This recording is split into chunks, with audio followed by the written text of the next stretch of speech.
My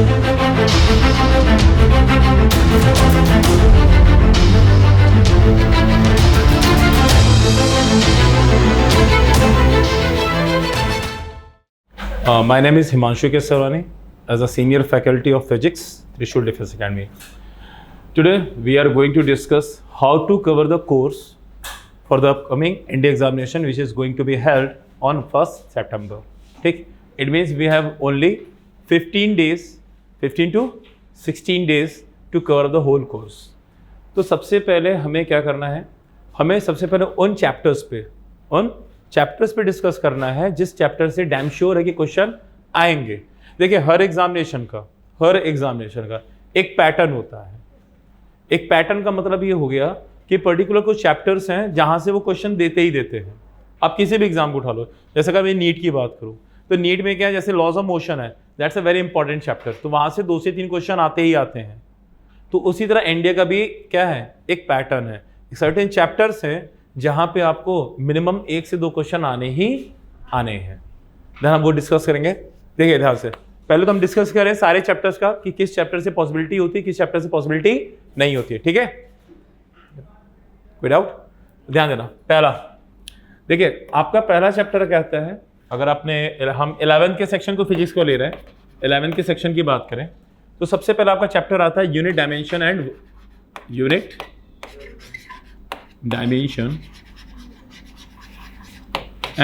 measurement. अगर मैं exam के पर्सपेक्टिव से बोलूं, बहुत रेयर केस में यहां से क्वेश्चन आते हैं, बहुत रेयर केस में आ भी सकते हैं और नहीं. According to preparation, according to 1st September, this chapter is not very important. But second, motion in straight line,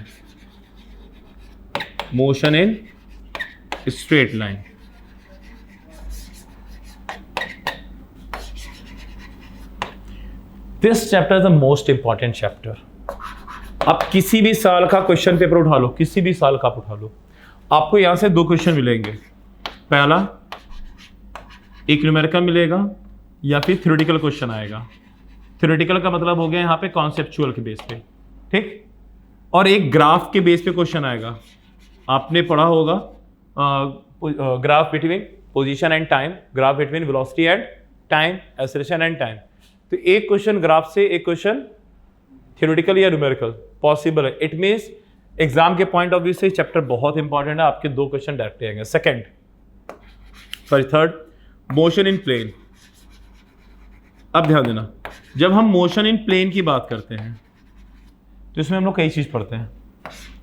हम पढ़ते हैं वेक्टर, हम पढ़ते हैं प्रोजेक्टाइल मोशन,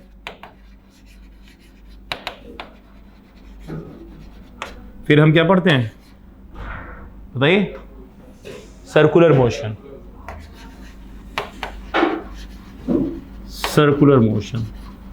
देखिए वेक्टर अंडरस्टैंडिंग के लिए, चैप्टर के अंडरस्टैंडिंग के लिए इंपॉर्टेंट है, पर न्यूमेरिकल वेक्टर से नहीं आते हैं. आपके न्यूमेरिकल आएंगे, प्रोजेक्टाइल मोशन से एक क्वेश्चन आएगा, स्पेशली रेंज, मैक्सिमम हाइट, ये डिस्कस करते हैं. न्यूमेरिकल आएगा, कॉन्सेप्चुअल नहीं आएगा इसमें. प्रोजेक्टाइल में गारंटी है न्यूमेरिकल आएंगे. यहां से आपका न्यूमेरिकल आएगा. अगर यहां से नहीं आया तो सर्कुलर मोशन से आएगा. सिमिलर है, बहुत डिफरेंस नहीं है. और एक चीज और, बहुत कॉम्प्लिकेटेड केसेस नहीं पढ़ना है सर्कुलर मोशन में. बहुत से प्लेन होता है, वर्टिकल प्लेन, हॉरिजॉन्टल प्लेन, आपको सिंपल पढ़ना है. सिर्फ यूनिफॉर्म सर्कुलर मोशन पढ़ना है, vertical plane, horizontal plane, extra कुछ भी नहीं पढ़ना है. बेसिक्स आते हैं. फोर्थ की बात करें, the fourth chapter is laws of motion. देखिए लॉज ऑफ मोशन एक बड़ा चैप्टर है. यहां से आपके 2 क्वेश्चन यहां से बनेंगे. एक कॉन्सेप्चुअल क्वेश्चन आएगा, कॉन्सेप्चुअल, और एक न्यूमेरिकल आएगा. अगर मैं इस बार लास्ट जो पेपर हुआ था उसकी बात करूं तो वहां पे 2 न्यूमेरिकल आ गए थे डायरेक्टली. अगर आपने देखा होगा, एक पेंडुलम वाला न्यूमेरिकल आया था, ऐसा एनर्जी के बारे में बात कर रहा था, ठीक, तो वहां से, और एक ब्लॉक वाला न्यूमेरिकल आया था, पोटेंशियल एनर्जी रिलेशन आया था. तो 2 क्वेश्चन हमारे डेफिनेटली आने हैं लॉज ऑफ मोशन से. काउंट भी करते चला, कितने क्वेश्चन हो गए, 1 नहीं, इसको मैं काउंट मत करो अभी, 1 2 एंड 3, और यहां से कितने हो गए, 2 5, टोटल 5 क्वेश्चन हो गए. एनी डाउट इसमें कोई? अच्छा ध्यान देना, अच्छा एक चीज और ध्यान देना, मैं आपसे जब डिस्कस कर रहा हूं कि ग्राफ, देन ग्राफ पढ़ना इंपॉर्टेंट है। आप इग्नोर नहीं कर सकते मैंने थ्योरी पढ़ लिया, थोड़ा सा इंट्रोडक्शन पढ़ लिया तो छोड़ देना है, नहीं, ग्राफ पे प्रैक्टिस करनी है।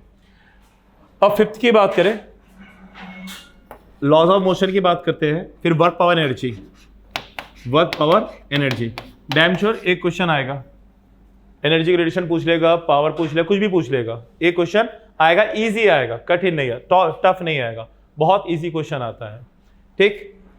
6 आपका था rotational motion. Rotational motion, rotational motion same question आ भी सकता है और नहीं भी आ सकता। आएगा तो अच्छे लेवल का न्यूमेरिकल आएगा और नहीं आएगा तो नहीं आएगा। ठीक है। 7 आपका क्या आ जाता है? 7 आता है ग्रेविटेशन।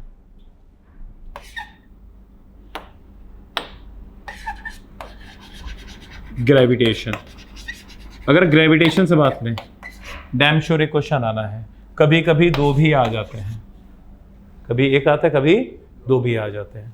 ठीक है। 7 8 चैप्टर आ जाता है आपका property of matters. Properties of matter, इसमें मैं 2 चैप्टर कवर कर रहा हूं। आप एक पढ़ते हो ना, सॉलिड और एक फ्लूइड मैकेनिक्स, पढ़ते हो properties of solid and properties of fluid. ठीक है, 2 पढ़ते हो। इन दोनों चैप्टर को अगर आप कंप्लीट करोगे तो आपको एक क्वेश्चन मिलेगा। तो मैं हमेशा रिकमेंड करता हूं इसको लास्ट में, एक क्वेश्चन आएगा, डैम श्योर हूं आएगा, पर मैं हमेशा रिकमेंड करता हूं इसको लास्ट में पढ़ना। एडवांस को छोड़ दीजिए, किस पे? लास्ट में। टाइम बच गया, मैंने कवर अप कर लिया, देन इसको हम गो थ्रू जाएंगे। थ्योरेटिकल क्वेश्चन आएगा, फिर बता दो, न्यूमेरिकल इस पे नहीं आते। जैसे आपसे पूछ लेगा कि हमारे पास एक एल्युमिनियम वायर है, ठीक है, एक कॉपर वायर है, तो किसकी स्ट्रेंथ ज़्यादा होगी? ठीक, अगर ऐसे सिंपल से क्वेश्चन बना सकता है। मैं एक एग्जाम्पल ले रहा हूँ, ऐसा क्वेश्चन आया नहीं है, पर मैं एग्जाम्पल ले रहा हूँ। तो मटेरियल की प्रॉपर्टी पे बात कर लेगा, या पूछेगा किसका लीनियर एक्सपेंशन ज़्यादा होगा, या आपसे पूछेगा कॉपर है, आयरन है, तो एक बताइए किसका लीनियर एक्सपेंशन का कोफिशिएंट ज़्यादा होगा। तो ये आपको पता है, थ्योरेटिकल है, तो ये थोड़ा लेंदी पड़ता है, इसलिए मैं ऐसा अवॉइड करने की कोशिश करता हूँ कि आप लास्ट में इसको पढ़ना। ठीक है। 8 एंड देन हमारा नेक्स्ट चैप्टर क्या आता है? 9 हमारा आता है thermodynamics plus heat. Thermodynamics plus heat, ठीक, 2 चैप्टर्स हैं। अब थर्मोडायनेमिक्स से पॉसिबिलिटी तो कम होती है न्यूमेरिकल आने की, पर हीट से पॉसिबिलिटी बनती है। ठीक है, तो यहां से एक क्वेश्चन आपके कंफर्म है। ठीक। सेकंड, अब उसके बाद क्या आता है? चैप्टर का नाम याद है? थर्मोडायनेमिक्स क्या आता है? वेव। आप लोगों ने 11th में पढ़ा होगा, ऑसिलेशन अलग पढ़ा होगा, वेव अलग पढ़ा होगा। तो ध्यान देना, हमको वेव से जा, वेव में आपको पढ़ना क्या है? केवल प्रॉपर्टीज पढ़नी है, बहुत सिंपल सा। Properties it means definition of wave. आपने कौन कौन से वेव पढ़ के? मैटर वेव, ठीक, फिर और बताओ। ट्रांसवर्सिबल, देखो एक जैसा mechanical wave, transverse and longitudinal. Second electromagnetic wave. Third matter wave, जो बताया अभी आपको, that's a de Broglie wave कहते हो। ठीक है। अब ध्यान देना, आपका जैसे सिंपल सा क्वेश्चन आएगा कि हमारा कोई भी लॉन्गिट्यूडनल वेव है या साउंड वेव है, ये मैटर किस मैटर पे डिपेंड करेगा, किस मैटर पे इसकी स्पीड ज़्यादा होगी, एटमॉस्फेयर की डेंसिटी कम होगी या ज़्यादा होगी तो क्या फर्क पड़ेगा, टेम्परेचर को चेंज करेंगे तो क्या फर्क पड़ेगा। तो बेसिक्स आएंगे, इससे बहुत डिफिकल्ट न्यूमेरिकल वगैरह नहीं देगा। हाँ, जिस हिसाब से पैटर्न चेंज हो रहा है तो थोड़ा सा एडवांस पढ़ना पड़ेगा, हम लोग पढ़ेंगे, मगर हम ये नहीं कह रहे हैं कि आप एडवांस के चक्कर में बेसिक छोड़ दो, क्योंकि बेसिक से चांसेस ज़्यादा हैं। ठीक है, तो बेसिक्स इसके प्रिपेयर करना है। और डैम श्योर बता रहा हूँ 2 क्वेश्चन आएंगे। क्यों आएंगे 2 क्वेश्चन? इसलिए आते हैं, एक तो मैंने बताया ना डेंसिटी वगैरह पे, वो तो पूछेगा प्रॉपर्टी बेस पे कि स्पीड ऑफ वेव किस पे डिपेंड कर रही है, या पर्टिकुलर वेव जनरेशन हो रहा था उसका नेचर कैसा है, तो ये आपसे पूछेगा ही पूछेगा। अगर हुआ तो एक न्यूमेरिकल भी दे सकता है। ठीक है, ये आपकी बात होगी 11 के सेक्शन की। अब आप देखो, आपके टोटल कितने क्वेश्चन आते हैं? 25 आते हैं। अभी देखो पैटर्न चेंज होता रहा है। अभी तक हम लोग का जो कैलकुलेशन था, कभी भी आप किसी साल का देख लो, अराउंड 17 क्वेश्चन हमारे थ्योरेटिकल आते थे। कितने आते थे? 17 थ्योरेटिकल आते थे और लगभग 8 क्वेश्चन, इवन 20 क्या, कुछ केसेस में देखा गया 20 तक हमारे थ्योरेटिकल आए हैं और 5 क्वेश्चन न्यूमेरिकल आए हैं। पर अब ये रेशियो बदल रहा है, अब न्यूमेरिकल पोर्शंस ज़्यादा आ रहा है। लास्ट ईयर के पेपर देखा जाए तो लास्ट ईयर के पेपर का लेवल अच्छा था, एनडीए के लेवल के अकॉर्डिंग मच बेटर था। ठीक है, अब पहले क्वेश्चन काउंट करते हैं, कितने क्वेश्चन हमारे 11 से आ गए। ठीक, अब ध्यान देना, 2, एक यहां गए 3, 3 2 5, 5 1 6 7 8 9 10 11। ठीक है, आपके 11 क्वेश्चन तो आ गए 11th के सेक्शन से। ध्यान देना, मैंने कहीं पे 2 लिखे हैं, कहीं पे इग्नोर किया है, तो हो सकता है वहां से 2 क्वेश्चन बढ़ाएगा तो 12th वाले से 2 कम करेगा। क्लियर हुआ? अब बात करते हैं हम लोग 12th वाले सेक्शन की। इसमें किसी को डाउट तो नहीं है? कोई मन में कोई रही हो पूछ सकते हो, नहीं ना? अब 12th की बात करते हैं। सबसे पहले मैं यूनिट की बात कर रहा हूं, क्योंकि यहाँ पे चैप्टर से न्यूमेरिकल काम आते हैं। इलेक्ट्रोस्टैटिक्स, अगर इलेक्ट्रोस्टैटिक्स की बात किया जाए, इलेक्ट्रोस्टैटिक्स में आप 3 चैप्टर पढ़ते हो। ठीक है, वैसे तो ऑफिशियली 2 चैप्टर है, पर 3 सेक्शन में टीचर जनरली पढ़ाते हैं। पहला आप क्या पढ़ते हो? Field, charge and field. ठीक, चार्ज। सेकंड पढ़ते हो पोटेंशियल। ठीक है, सेकंड पढ़ते हो पोटेंशियल, और थर्ड में मैं कैपेसिटर को डालता हूं। ठीक है, अब ध्यान देना, पोटेंशियल से चांसेस कम आने क्वेश्चन। आपका क्वेश्चन कहां से आएगा? एक क्वेश्चन यहां से आ सकता है। जैसे क्वेश्चन पूछा था कि आप कंडक्टर हमारे पास है, स्फेरिकल कंडक्टर है, इलेक्ट्रिक फील्ड का ग्राफ बताइए। याद है कैसे बनता है? We have a conducting sphere, then which one is true for the electric field due to charge conductor. क्या याद करो, ऐसे बना था? याद है? क्योंकि कंडक्टर के इनसाइड इलेक्ट्रिक फील्ड क्या होती है? 0 होती है, सरफेस पे मैक्सिमम, देन रिड्यूस। तो ध्यान देना, न्यूमेरिकल ज्यादा नहीं पूछता, जिसकी की पॉइंट्स है, यूनिट्स है, फॉर्मूला है, ग्राफ है, वहां से क्वेश्चन उठाएगा। अब बच्चे क्या करते हैं? इलेक्ट्रोस्टैटिक्स उठाए, आप कूलम्स लॉ के क्वेश्चन सॉल्व करने लगे। ठीक, मल्टीपल क्वेश्चन चार्ज आया ना, मल्टीपल सुपरपोजिशन ऑफ चार्ज। ठीक, आपने उसके क्वेश्चन सॉल्व करने लगे। आप लगे नल पॉइंट फाइंड आउट करने, बोलता ना कि अगर हमारे पास 2 चार्ज हैं, किस पॉइंट पे इलेक्ट्रिक फील्ड 0 होगा।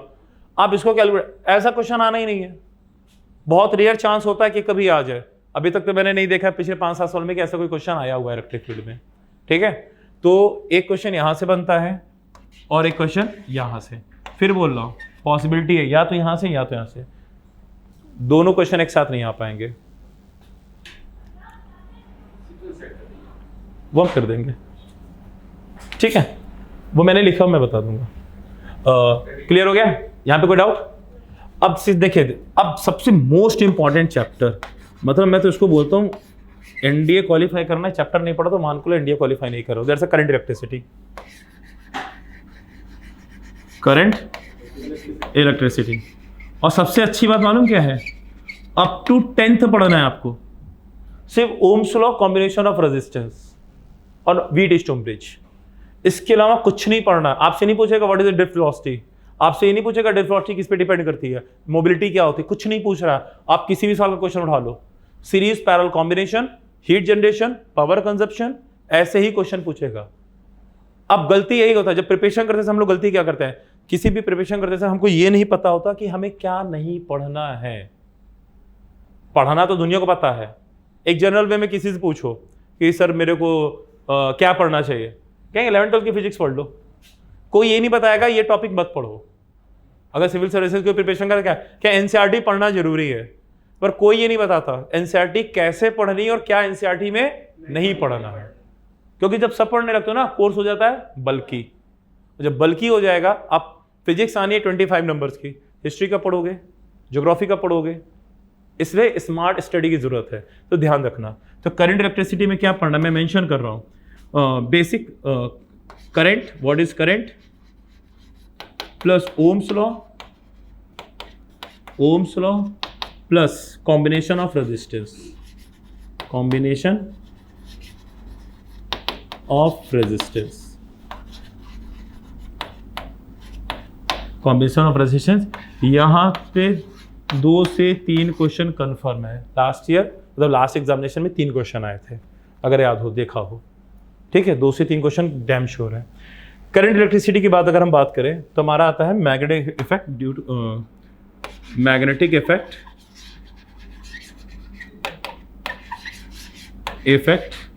ड्यू टू करंट में भी पॉसिबल है। यहाँ से क्वेश्चन आ भी सकता है और नहीं भी आ सकता, उतना नेसेसरी नहीं है। फिर आपका एक आता है मैग्नेटिज्म। ठीक,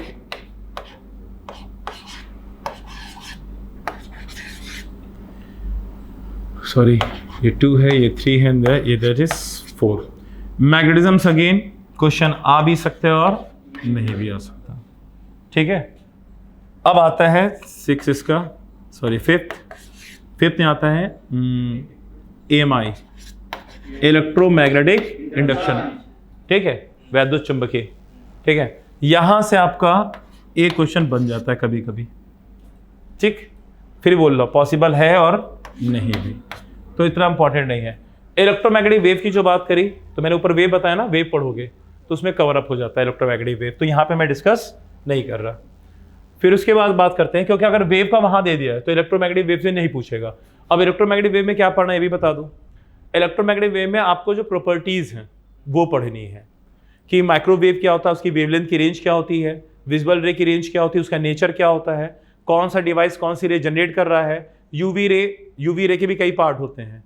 ठीक, यूवी ए बी सी। ठीक, जो सी होती है ज़्यादा हार्मफुल होती है, बी उससे कम होती है और ए उससे कम। तो आपको वो सारी चीज़ें पढ़नी है, थ्योरेटिकल है। आप कोई भी रेफरेंस बुक उठा लोगे, कोई भी रेफरेंस बुक, आपको लाइन से डिटेल मिल जाएगा। ठीक है, वो पढ़ लेना। अब बात करते हैं EMI की हो गई। देन EMI के बाद आता है हमारा अल्टरनेटिंग करंट, AC से क्वेश्चन पक्का है, और स्पेशली AC में जो ट्रांसफार्मर पढ़ते हो, क्या पढ़ते हो, ट्रांसफार्मर। ठीक है, तो हो सकता है ट्रांसफार्मर से क्वेश्चन पूछ रहे, अगर नहीं पूछेगा तो चैप्टर से पूछेगा। एक क्वेश्चन आता है डायरेक्टली इनडायरेक्टली पूछता है। ठीक है, क्योंकि ध्यान देना आपके हाउस होल्ड इलेक्ट्रिसिटी भी क्या होती है, अल्टरनेटिंग करंट होती है, इसलिए पॉसिबिलिटी बन जाती है। ठीक है, फिर आता है AC के बाद आ जाते हैं, तो बात करते हैं हम लोग 7 पे, ऑप्टिक्स। अगेन इंपॉर्टेंट, ऑप्टिक्स में आपको 2 पढ़ना है, लेंस और मिरर। ठीक है, हम आपकी स्पेशली बात कर रहे हैं रे ऑप्टिक्स की, लेंस और मिरर। एक क्वेश्चन लेंस से आएगा, डैम श्योर है आएगा, और एक क्वेश्चन मिरर से आएगा ही आएगा, कोई काट नहीं सकता। ज्यादा हो जाएंगे एक्स्ट्रा एक मान के चलो। देखो एक क्वेश्चन लेंस इसलिए बनेगा क्योंकि रियल लाइफ में यूज होता है। ठीक, मिरर भी रियल लाइफ में डेली प्रैक्टिस में है। आपके व्हीकल यूज कर रहे हो तो पूछेगा अच्छा मिरर का यूज क्या होता है, ये ज्यादा पूछता है। जैसे अब क्या आया था, डेंटिस्ट कौन सा मिरर यूज करता है, याद है? याद है, क्वेश्चन आया था। अगर फिर वैसे अभी डिस्कस करेंगे, मिलेगा। ठीक है, और लेंस का यूज होता है, कॉम्बिनेशन ऑफ लेंस से पूछ लेता है। ठीक, यहां से क्वेश्चन बनता है। फिर आता है एक आपका वेव ऑप्टिक्स।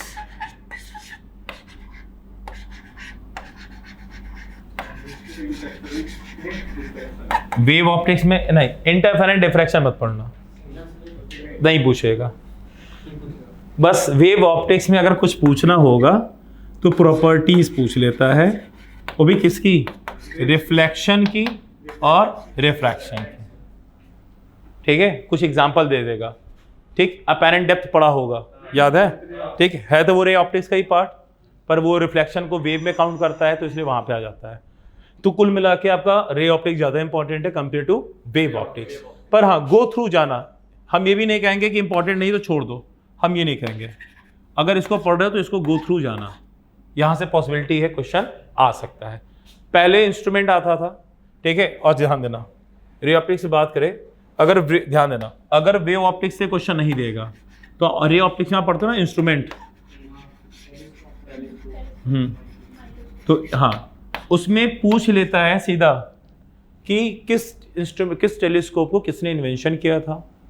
ठीक है, मतलब हाँ, मतलब ऐसे है ना Newton telescope, Newton reflective telescope, Hubble telescope, ठीक है। हबल टेलीस्कोप क्या है, प्रिंसिपल क्या है। तो यहाँ से जो इंस्ट्रूमेंट आता है या तो बुक से पूछेगा या तो ऐसा जीके क्वेश्चन पूछेगा। तो इंस्ट्रूमेंट रिलेटेड आपको याद होना चाहिए। तो यहाँ से भी एक क्वेश्चन आपके आ गए। ऊपर कितने हुए थे, 12, 11th वाले में, ठीक है। अब देखो 12th में कितने हो गए, कितने आ गए,